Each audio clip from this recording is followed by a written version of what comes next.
This specific teaching was given years ago. It's 129 talks that Pope St. John Paul II gave in his Wednesday audiences between 1979 and 1984. I say it's prophetic because the content has more relevance right now.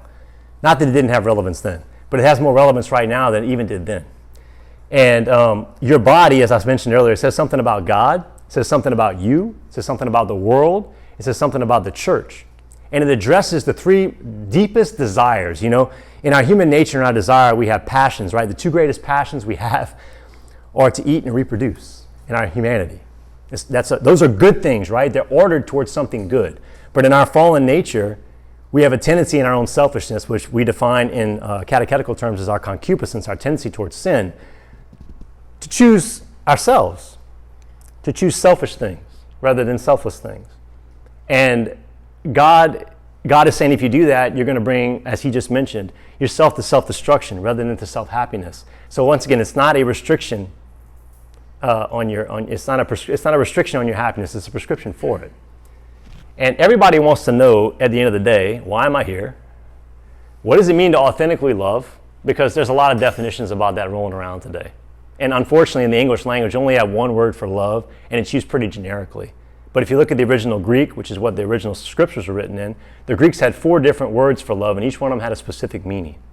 And the one that's focused on here is divine love, agape, which is what we're being called to participate in and empowered to participate in through our participation in the Eucharist as Catholics. Okay? And where do I find my fulfillment? TOB really does answer those 3 questions better than anything else that's out there. And everything you're already teaching catechetically, from start to finish, can be represented through a lens of TOB, and you're covering the same catechetical material from 1st to 11th grade today that you were last year before this was being implemented in the diocese. Okay? This is the what. What is TOB really? It's an adequate anthropology. So what JP2 does is he breaks human history down to 3 different epochs. He calls them original man, historical man, eschatological man. That means the eschaton. Jesus is resurrected and ascended body and soul in heaven, sitting at the right hand of the Father now as King of heaven, but also King of earth. The eschaton, what's going to come later on. We're in the second act. We're in historical man. But as Brian Butler says in the program that he's going to be doing and kind of training people in for the U series, the next couple of weeks at the diocese, I'm going to mention that at the end, we have an echo in our fallen nature of what we were from the beginning. And in original man, Christopher West, one of the commentators on TOB, talks about our design. Our design is original man, our desires are historical man, and our destiny as human beings is eschatological man. So that echo is in every person. And if you go back to the beginning, which I know you teach in catechism, to the creation account, in chapters 1 and 2 of Genesis, there are 2 different creation accounts, but the same story is being told. And we know when God creates mankind, on the 6th day, Adam, right, is alone. It's called original unity and original solitude. I mentioned earlier that in each one of us, we're an image of the Trinity, or the triune God. The image of Father, Son, and Holy Spirit resides in each one of us. The reason why we image God in our human nature and what we are is because we desire communion with the person next to us. That's why all that isolation in the last couple of years was so hard. We're not meant to be isolated. We're meant to be in communion with another. We're built for that. That's how we mirror God in what we are, and in how we mirror God in who we are is we have an intellect and a will. We can come to know the truth, and we can choose to love. We're a unique body-soul composite. There is invisible creation. We say it every Sunday in the creed, and there's visible creation. Humanity is the masterpiece. It's a mix of both. It's a unique body-soul composite. And Adam, in his original unity and original solitude, looked at his body and looked at the material world and said, I have this infinite communion with God that I desire so deeply to share with another person in the material world. But when I look at animals who are not rational beings, and I look at plants and all the rest of creation, I look at the design of my body, I am meant to be in communion with another, just like I'm expressing that community with God. But there's nothing here for me to be in communion with. And God in his genius puts Adam to sleep, and he doesn't take Eve from above his head or under his foot. He takes her from under his ribs so she can be under his mission. And he creates Eve, so that Adam now has an ability to express that ultimate fulfillment he had in God and God alone in the material world in a way that is a sign that points to that visible sign, now with the other person, that points to this invisible reality that brings him ultimate fulfillment. If you're teaching grades 1st through 5th, Some of the things I just talked about are the themes you could bring out in some of your lessons that are already created and emphasize on those themes. Adam makes a gift of himself. The first Adam makes a total gift of himself. Gifts are given, but gifts are also received. Gifts can be rejected. Eve receives him, right? She receives his gift, and he receives the gift she wants to give back to him. And then the two become one, and then once again, 9 months later, their love becomes so real, you give it a name, and now it's 3 in 1. It's an image of the Trinity. Your ultimate fulfillment in this life comes first and foremost with your relationship with God. If you are not being fulfilled by God, you can try to fulfill yourself with any other relationship you want to go find. Whether it's a healthy heterosexual relationship within a marriage, a platonic friendship, where you're codependent on somebody for your own personal pleasure and happiness, it's not going to fulfill you. Because the way to love them properly is to first love God the way he first loved you. And that's an echo that's inside of us, but it's been kind of lost. In fact, in Gaudium et Spes, a Vatican II document, Pope John Paul goes back to this specific place and he says, man cannot fully find himself, human beings cannot find themselves, except through a sincere gift of themselves. Because we're made to be a gift to be given and a gift to be received. And when you view the person next to you through that lens as someone who should be treasured and loved and is unique, and as Rosemary said before we started, my cousin Gloria said to her on her birthday, you are a gift to the world. The Holy Spirit created you and you are a gift to the world. So are you. So are the kids in front of you. But when we don't recognize that about our neighbor, it's because we first don't recognize it about ourselves. So instead of living from who we truly are, we have an identity crisis. And we start searching for things that we think make us lovable, have value and worth, belonging and autonomy. And we live from a wound. And our wound becomes our identity. Because we think when we live from that place, we're going to be lovable, we're going to have worth and value, we're going to belong, and we're going to have something that separates us from everybody else. See, this is the distortion that happens in the fall, because the opposite of love is not hate, it's use. And after the fall, Adam and Eve lost what they had, we call original nakedness. And then they were naked without shame. They saw each other not as something to be used, but as a gift to be loved that led to the ultimate fulfillment they were going to have with God. And after the fall, the image they had of each other is distorted. And now instead of seeing themselves in the light they should, they're now seeing themselves in a disordered way, which is why they are now in shame and why they're hiding the proprietary parts of their body. Because instead of seeing them for what they really are, we're now looking at them as objects rather than as individuals. So Act 2, this is the act we find ourselves in this fallen state, okay? What happens in the garden? The serpent tricks them, right? To take a bite of the tree of good and evil. And it's not because God wasn't going to give them the knowledge of good and evil. He was. But on his time and on his way, because he knew better for them what was best for them than they did. So what really happens in the fall is Adam and Eve lack trust in God's promise.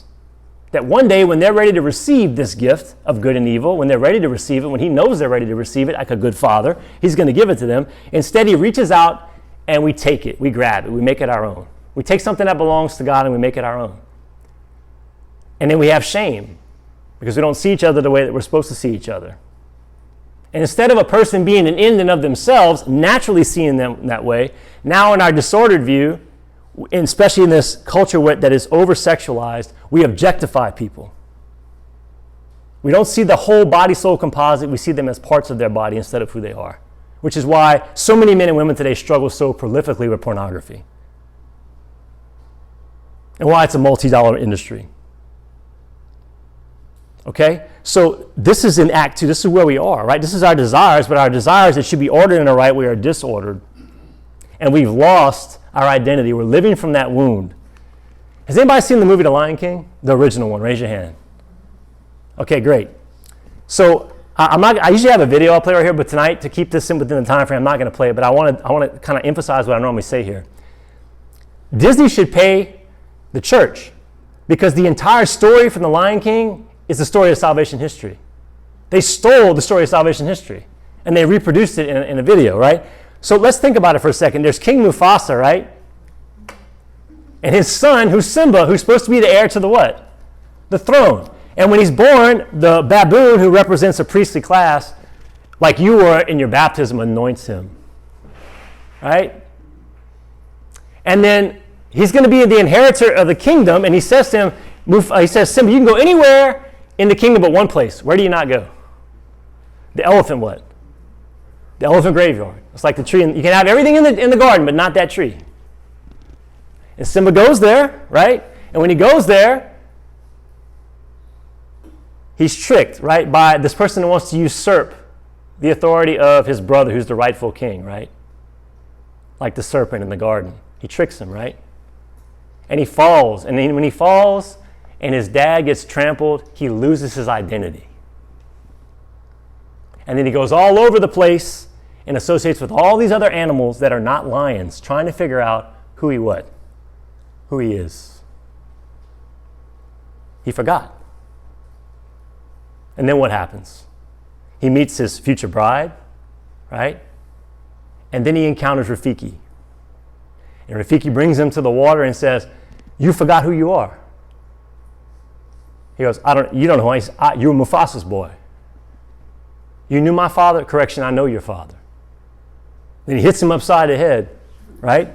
And he brings him to the water and he says, look in the water. And he looks down and he says, well, that's me. He says, look again. And he says, don't you see? He lives in you.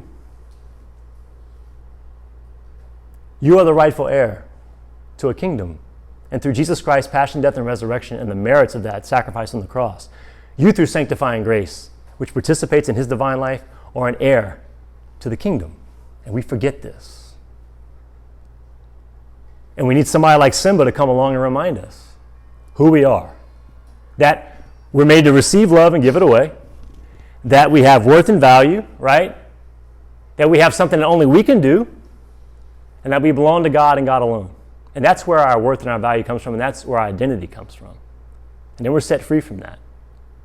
And we're ordering the way that we love now. And now we can love the right way, because Jesus Christ came to redeem us in our humanity and show us what it really means to be human, how to love ourselves first and foremost, and how to love the person next to us. Not as an object to be used, but a person to be loved. And Jesus didn't just come to save us from something, sin. He came to save us for something, for a purpose that only we can fulfill. And we don't just recognize who we are, we also recognize whose we are. That we're a child of God. And when we can first recognize that in ourselves, in our own humanity, in our masculinity, in our femininity, we can see that in the person next to us very easily. We can see their value, their worth, their belonging, their autonomy. And there's an easy way to measure whether an act of love that you're giving to somebody, physical or non-physical, is an authentic one on the cross. It's total, it's free, it's fruitful, and it's faithful. You guys that are married in here, that's your vows. Christ consummated his marriage to the church on the cross. In the New American Bible, it says it is finished in John 19 and John 20. In the Douay-Rheims Bible, the original translation from the Greek back in the 4th century to the Latin is consummata est. What do you consummate? A marriage between the bridegroom, Jesus Christ, and his bride, the church. God wanted to marry Israel in the Old Covenant. They kept committing infidelity after infidelity after infidelity after infidelity. And he said, I'm going to send my son to redeem Israel, to purify her, so that one day, through Jesus Christ, I can marry the entire world under one universal covenant and take a broken human family and reunite it, and it's Catholic. Total, free, fruitful, and faithful. He gave an act of love in and through his body, just like we do. And that's your measuring stick about whether or not the kind of love you're giving is authentic love or it's a counterfeit love. So we're made for communion, and that communion doesn't necessarily have to be physical. It can be expressed in a non-physical way, and that's where we find our fulfillment, first in our communion with God, then communion with neighbor. We love our neighbor first out of our love for God. This book by Dr. John Grabowski is one I just read, and I really like it because it talks about the transgender movement, the LGBTQ stuff. And there's this false narrative saying that if you perpetuate this stuff for these people and you give them what they want and you let them cross-change, they have sex crossover change surgery and they become the opposite sex, that you're going to save them from committing suicide. I had Dr. Jennifer Miller, who has done an international study on transgenderism, and I have tons of studies that show that when people go through with that, they're 19% more likely to commit suicide than the normal population afterward. They don't need us to get them that help, because what they're doing is they think that their body is this blank canvas they can project their own image on and just draw it into whatever they want. this is a false notion of reality. You discover reality, you don't create it. And we've inverted that. And society and the way that we do things have really perpetuated that. And I love this book because at the end of the book, after he gives all of the kind of the social stuff I laid out at the beginning, at the end he says, here's why TOB is the answer. And he lays out why it's the answer. So it's another book I think would be a good investment. You won't read them all in one sitting. I have like underlines, markings, highlights. There's an interview he did with the Ruth Institute online that I have a link for that I'll be happy to share if you guys want to use as a resource to help get catechists more training. I have stuff that I sent that I'm going to talk about in just a minute from Dr. Miller herself that my office put on in February of this year that I edited that you guys can use to help. And she really lays out what does the church teach through the lens of TOB, what's the history of gender dysphoria, where did it come from, and what's the best way, or this ideology, where did it come from, and what's the best way to actually help people that are dealing with that in the church, okay? And because this is so prevalent, and oftentimes people that transition then transition back are trying to communicate the damage that's been done to them, they get canceled by the very people who scream that we should be tolerant. Well, if you won't even tolerate the people that are coming back from your background that want to say why this is not good for you, then you're practicing the same intolerance you're claiming we are. And it invalidates your argument intellectually.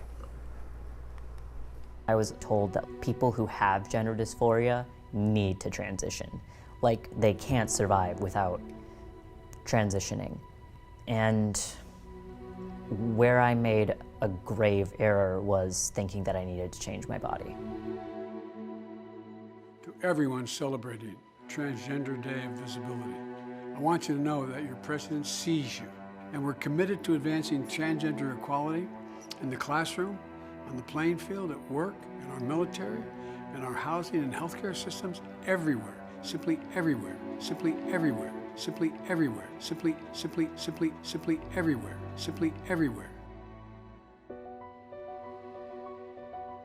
Parents are terrified to take their children to the doctor. I see this all the time in parenting groups. They say, my child has anorexia, my child is self-cutting, my child threatens suicide. Where can I take my child for help? You take the child to the emergency room's going to move them toward transition. And if you don't agree as a parent, you're going to get cut out of the equation. If you are a licensed medical professional and you have a girl who doesn't feel comfortable being a girl, identifying as a girl, living as a girl, and you help her feel comfortable being a girl, that's considered conversion. But if you give that girl testosterone, if you perform a mastectomy on that girl, if you convert her into a boy, that's considered affirmation, right? It's totally Orwellian language. I went cold and I started shaking, and I thought, I must be misreading this because it sounds like they're trying to ban the kind of therapy that helped me. How are you going to heal a wounded heart by operating on people's genitals? And yet, my profession fully embraced that now. Treating them with hormones and surgery doesn't fix a broken identity. I was in worse condition than when I initially started. I had more problems 7 years down the road than I had when I first transitioned. The present stage of the sexual revolution amounts to a vast intergenerational science experiment. I mean, essentially, in a nutshell, is a kind of a war with reality. So much of this movement, the trans movement, is it doesn't want to recognize the obvious limits to humanity. We want to be God, to form our body in our image and make it how we want it to be. In the old world, God was the hero, the creator, the one who created us with a nature to which we had to conform ourselves in order to flourish. The modern narrative is really one where Satan is the hero. We live in an age where the body itself has become very depersonalized and objectified. And this is really death dealing. Indeed, the very definition of death is the separation of the body and the soul. I wish I could just very harshly say to my young pre-testosterone but trans-identifying self, don't do any of this, don't go on T, don't get surgery, don't even change your name, just stop.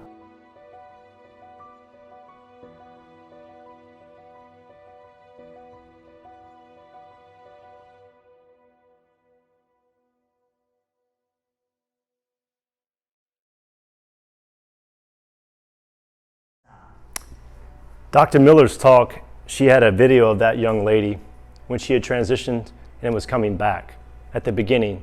And I found an article that I can share with you. She's now married and about to have a child. And I mean, this is what the kids that are coming in front of you are dealing with every day. And this is what matters to them.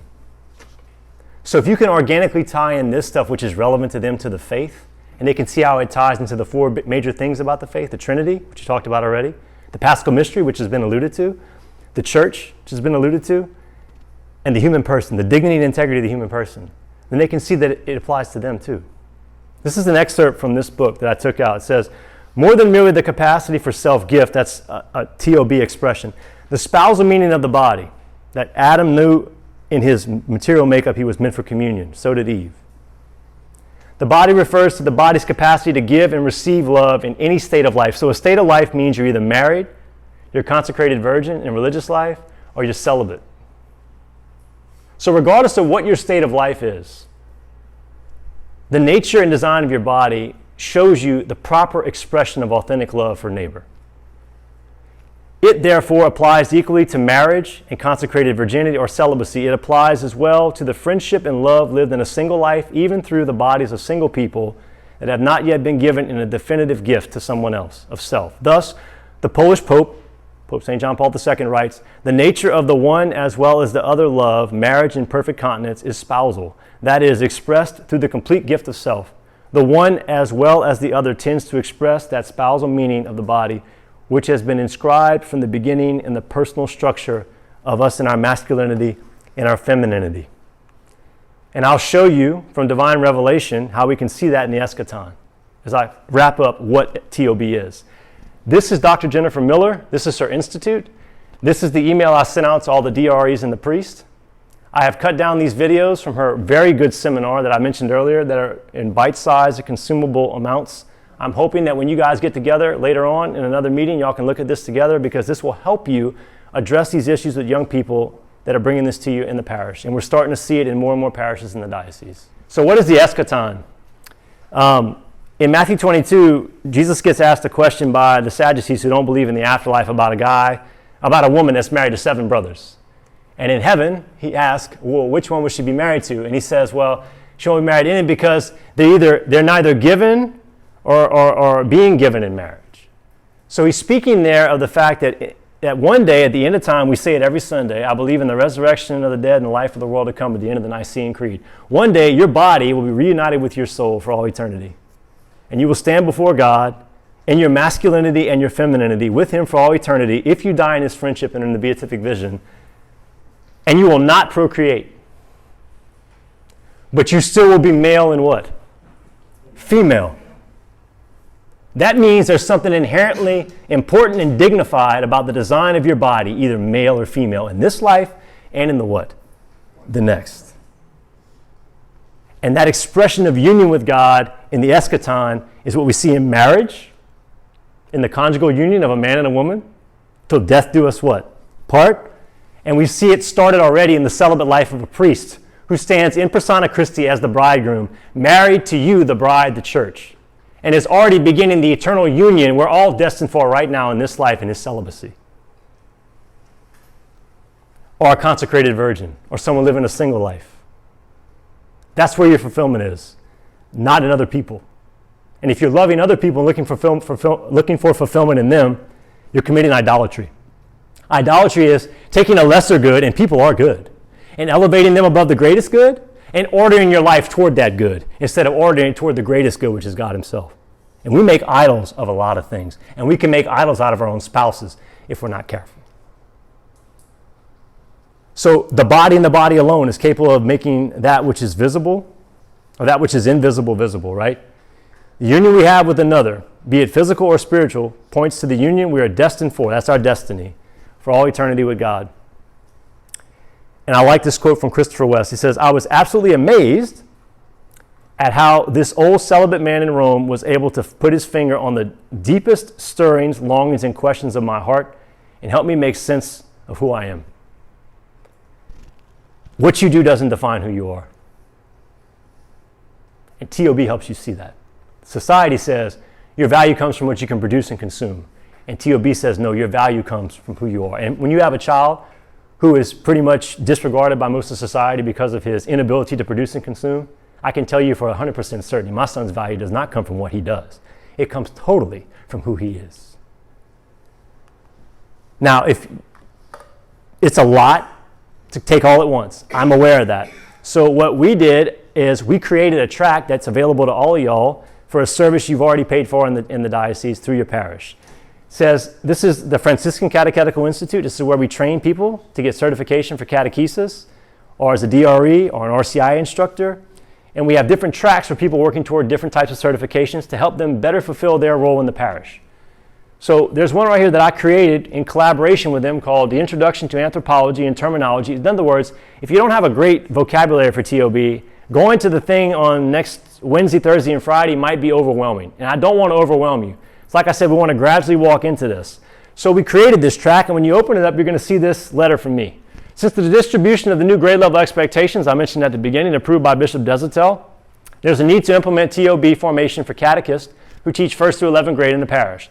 The Office of Catechetics understands your hesitancy as a volunteer catechist and a teacher to engage in these types of conversations with young adults, as their understanding and expression of the human person is so radically different than what most of us experienced growing up in the culture in the past. Knowing the conversations can be difficult and intimidating, we want to help give you, we want to empower you, and aid you in passing on this vision of the human person in accordance with divine revelation, and make you confident in your ability to address these issues with a vocabulary and philosophy that is both disarming and charitable. The Church has been forthright in exhorting the need for this catechesis to take primacy in advancing the gospel in the modern world, and wants to close the gap between that exhortation and enabling those who are asked to share it. That's you as a catechist. We wish to provide catechists and teachers several training and formation options available through various sources with the sole purpose of meeting the diverse needs of both rural and urban parishes. You live in the center of Lafayette. Our diocese consists of 7 civil parishes, and I go to all the parishes outside the city limits of Lafayette, and catechesis in a rural parish is a lot different than catechesis in a parish like this. You're blessed to have this many volunteers to do catechesis. Most people can't, most parishes have trouble finding 3 or 4 or 5 really quality people that volunteer and do catechesis. So, I mean, you're very blessed. This track is an introduction to the big picture of this. So before you go to like a real full-blown training, so you don't get overwhelmed, you might want to start with this.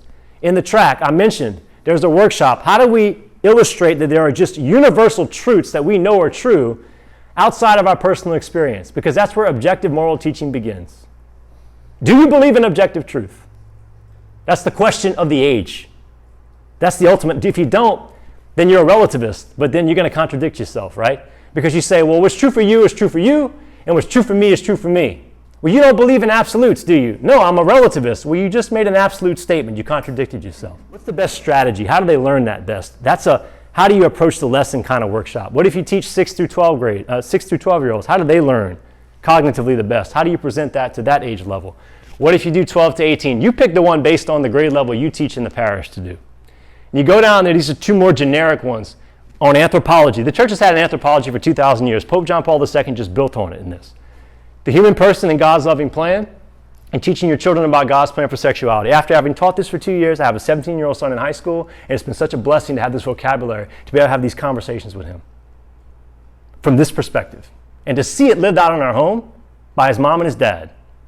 It's not something you learn to teach, it's something you live to witness. And chastity is about the person next to you. Abstinence is self-centered, it's about what's best for me. Chastity is about looking out for what's best for the person next to me. It's a completely different mentality, okay?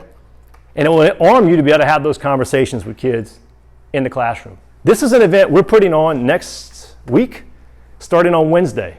I did send this out a couple of weeks back. It's been up on the internet. We have about 50 or 60 people signed up right now. We have plenty of room for more. If you can make it and you want to come get the full breadth of the teaching, I gave you very little of it today, you can come do that. I took this certification process 3 years ago in New Orleans with Brian Butler. He was in the video from the youth series I showed earlier. He's the one doing the presenting. It's fabulous, but it can be overwhelming. If you're not ready for that, start with the track on Franciscan and do one like this later. We will offer more later on. This is just the first chance to get it done. My goal is to have in the diocese eventually presentations for people to get certified at different levels. If you're teaching 1st through 5th grade, you really need to have a honing on original man and understand that well to bring out those concepts in your lessons. If you're teaching junior high and high school, you need to have a really big grasp with a bigger picture of what TOB is. And if you're training adults, you need to have a bigger picture there. So I'm going to have a formation process for people that want to share it at different levels in the diocese. We're building this right now. It's not completely built yet. And this spring, since I just did one for the high school and junior high, I'm looking to do one for K through 5th grade. And I found somebody who I think can do it. So this is in the works. It's being planned at the moment. If you enjoyed the content, if you want to go look up some more stuff about TOB, I am a national Catholic speaker and award-winning author. I do have a YouTube channel. I've got a ton of videos on there. And I've got a podcast where I interviewed a couple that's a married couple about TOB. You can go find that on there. But I would encourage you to go check out that stuff. And it addresses those 4 issues I started at the beginning of the discussion. Why are people leaving the church? Every video on my YouTube channel, every talk on there addresses one of those 4 things. Does God exist?